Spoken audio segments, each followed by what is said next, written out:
Hello, Roland Warren here. The New York Times recently wrote a stunning front-page expose on Planned Parenthood titled Botched Care and Tired Staff, Planned Parenthood in Crisis.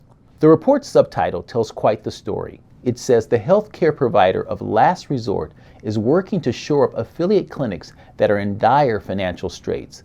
Patients report failed abortions, misplaced IUDs, and inadequately trained staff. First, I want to give credit where it's due.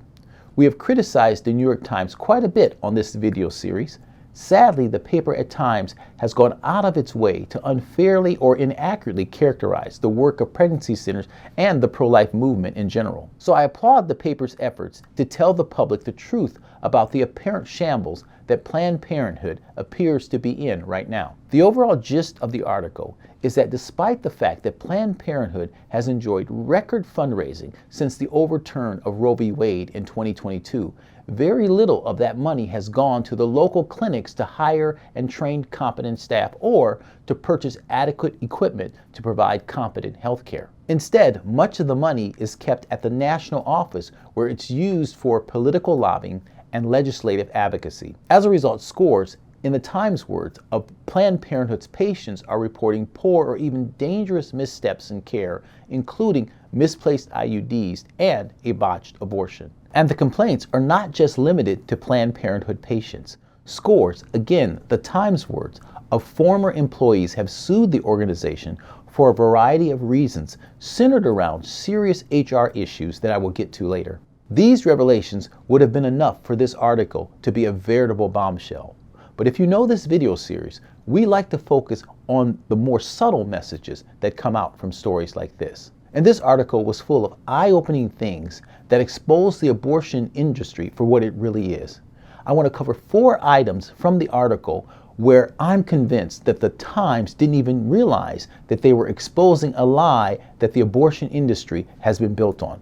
In this video, I will cover the first 2, and in the next, I will cover the second 2. First is the lie that pregnancy centers are fake clinics. Indeed, this article shows us where the fake clinics might actually be. Take this key quote from the article.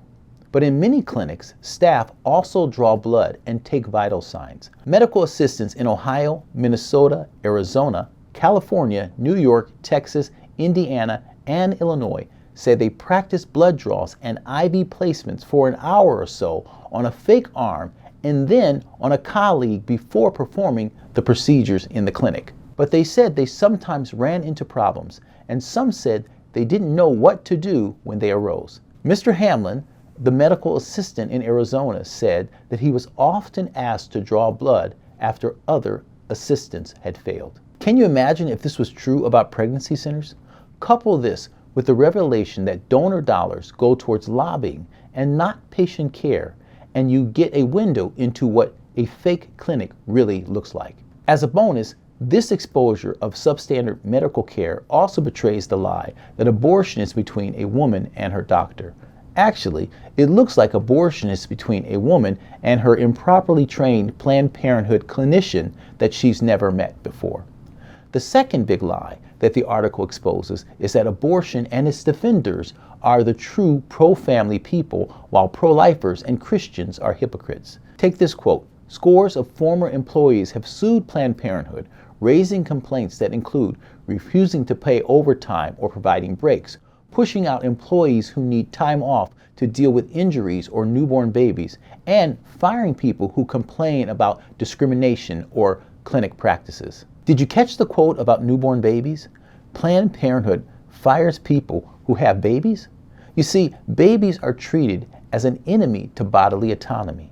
Abortion is a sacrament meant to free women from the bonds of family and child rearing, and Planned Parenthood is simply showing its true colors. Okay, these are the first 2 lies about the abortion industry that this article exposes. Make sure to watch the next LifeChat episode to hear about the other 2. Until next time, may God bless you daily as you serve Him faithfully.